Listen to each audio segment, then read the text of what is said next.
Training shoes and running are two things that typically do not go together. Manufacturers in the past have tried to bridge the gap with their training shoes by adding in more cushioning, making them more flexible, but usually by doing so, you end up taking away from the overall stability of the shoe. Reebok had a really good effort with the Speed TR 2.0, which to this day is probably still one of the best training shoes that you could also run pretty comfortably in if you liked a more minimal platform. Now, there are some people that need a little bit more cushioning and a little bit more structure to their shoe, and for those people, I think we found the answer to the Speed TR 2.0, and that is the Nike Free X METCON. Now, this shoe carries the Free name and the METCON name, so you get a little bit of both without taking away too much from either. The biggest criticism I've heard about these shoes is that they are a Nike Free, and you can't lift in Nike Frees. They suck for running. They're going to give you shin splints, plantar fasciitis, and I'm happy to tell you guys that none of that is true. These are not only one of the best training shoes to run in, these are just one of the best training shoes of 2018. So let's start with the build quality and construction, where I gave this shoe a 6 out of 6.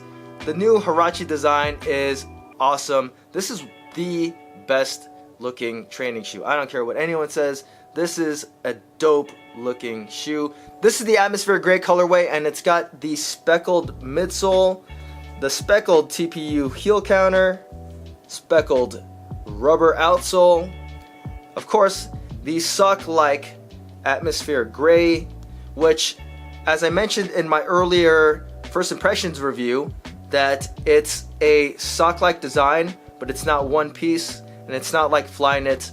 The toe box is a mesh material that has kind of like a TPU webbing over it to give it a little bit more structure. It does not have the elasticity really like Flyknit, but honestly it's probably a little bit more flexible. Now, the TPU heel counter also acts as part of the lacing system. As you can see, you've got 3 fly wire laces, and then you've got holes all the way down to help you fit your shoe and prevent heel slip. Now, I personally do not have any kind of issues with heel slip just lacing it like this, but if you had issues, you could also lace it further down, and I've heard of that helping people immensely with the fit of their shoe. This ankle collar is a padded neoprene, which is extremely comfortable. It does not hug your ankle or anything. It fits a little bit loose in that area, but it never really feels like there's a lack of structure. Now, the biggest change in construction between this shoe and the METCON 4s and DSX Flyknit 2s is that it does not have a drop-in midsole. It has a normal sock liner and then a built-in midsole, which you can kind of see through these little tri-stars.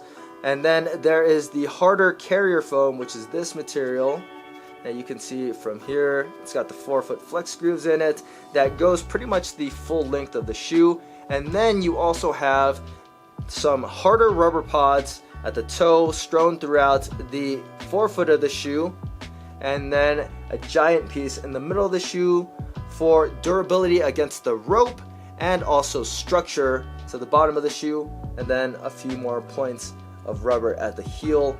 And of course, because you don't have the drop-in midsole, there are no issues with squeaking in the shoe. The offset is 5 millimeters, and the weight of the shoe is 11.19 ounces, which puts it pretty much in line with all of the other top-shelf training shoes. I haven't found any glaring durability issues with the shoe, but only time will tell in the test of durability. These shoes fit my feet exceptionally well, so I gave these shoes a 6 out of 6 when it comes to fit. I have heard of other people running into heel slip, but it hasn't happened to me personally. I'd say play around with the lacing configuration, try lacing it a little bit lower. That's what it's there for. The overall fit and feel of this shoe is on the wide side. The toe box is plenty wide for enough toe splay. The midfoot of the shoe does not have any glaring arch or anything, and the heel of the shoe is on the normal side. The way that it fits on the Nike scale is that I wear a size 10 in these, I wear a size 10 in the METCONs and the DSX Flyknit 2s. It fits somewhere in the middle between the METCON 4 and the DSX Flyknit 2 as far as length and fit goes. The DSX Flyknit 2s are a little bit longer, and the METCON 4s have a more snug toe box. I'd say these shoes will fit a variety of feet just fine, and I'd recommend that you size them like your normal METCON or your DSX Flyknit 2. Flexibility and comfort are the free METCON's bread and butter, so I gave these shoes a 6 out of 6. These are the most comfortable training shoes that you can get your hands on at the moment. The sock-like upper is extremely comfortable, moves with your feet really well. Even though it's not a single piece, there are no chafing areas inside the shoe. It feels like you have a sock on, and you could probably wear these without socks and be perfectly comfortable. The forefoot of the shoe has all the flex grooves for running and lets your feet move really well and unhindered. The only area of the shoe that does not have any flex is the middle bottom part of the shoe, which has the hard rubber plate, and that's there so that you could get your lifts in. The inner midsole cushioning is plentiful but does not detract from the overall stability of the shoe and adds a level of energy return that is uncommon from any training shoe. These are the absolute best training shoes to run in. I'd even go as far to say as these are some of my favorite just running shoes in general. For METCONs and plyometric movements, these are some of the best shoes. They're flexible where you need them to be, but they're also responsive and stable for things like box jumps. And the cushioning is not overdone, so you'll never really lose track of your double unders. I'll say it again, these are the most comfortable training shoes. Stability is going to be the most subjective topic when it comes to the free METCONs, but personally I gave these shoes a 5 out of 6.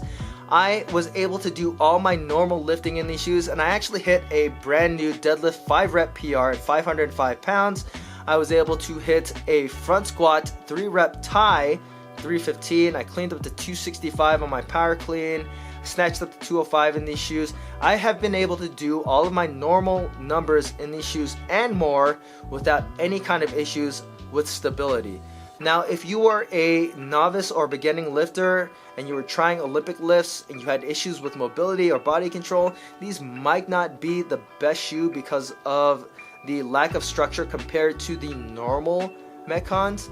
But if you're using these shoes for lighter weights, you're using it for HIIT or boot camp workouts, or just normal gym purposes, these shoes are going to be plenty fine for you. If you're an advanced to elite lifter, you're going to be able to lift in these shoes without any issues. Now for rope climbing, the traction is excellent on the way up, but it might be a little bit too much for the way down. Once you start sliding down the rope, these shoes start sliding off your feet. Probably not my top choice for a rope climbing shoe, but otherwise I would happily use these shoes on a day-to-day basis. The stability is fine for anything that I am using them for. For value, I gave these shoes a 5 out of 6. These are not an entry-level shoe. They retail at $120, which is only $10 less than the standard METCON.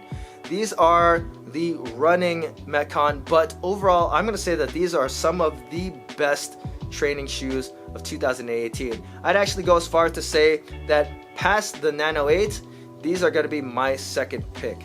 Compared to the normal METCON 4, I could wear these on a day-to-day basis. They'll never become uncomfortable. I can lift in them, I can run in them. They're way cheaper than the DSX Flyknit 2s, which are not excellent running shoes. They're a little bit more stable than these are, but once again, I can't wear those on a day-to-day basis because they're just not that comfortable. Compared to the Speed TR 2.0, which is also an excellent deal and an excellent training shoe, I would pick the free METCONs because they have more stability. They are better running shoes unless you liked a more minimalist platform. And I'd say the only shoe that I would take over these shoes is the Nano 8s because I still think that those are overall the best training shoes at the moment. But even then, that's subjective because these you could wear out. You could wear them with some joggers, you could wear them with some jeans. These are some sick looking shoes. They perform excellent, and these have my highest recommendation. The total score of these shoes is a 28 out of 30. In my book, these are going to be a must buy. The only must buy other than the Nano 8s. If you're looking at these shoes, definitely cop. You will not be disappointed. These are excellent training shoes. And if you guys have any questions about them, feel free to leave them in the comment section below. I have a full written review on my website, as many reviews as possible.com. Make sure you guys hit that subscribe button and like button. And as always guys, thanks for watching. Training shoes and running are two things that typically do not go together. Manufacturers in the past have tried to bridge the gap with their training shoes by adding in more cushioning, making them more flexible, but usually by doing so, you end up taking away from the overall stability of the shoe. Reebok had a really good effort with the Speed TR 2.0, which to this day is probably still one of the best training shoes that you could also run pretty comfortably in if you liked a more minimal platform. Now there are some people that need a little bit more cushioning and a little bit more structure to their shoe, and for those people I think we found the answer to the Speed TR 2.0, and that is the Nike Free X METCON. Now this shoe carries the Free name and the METCON name, so you get a little bit of both without taking away too much from either. The biggest criticism I've heard about these shoes is that they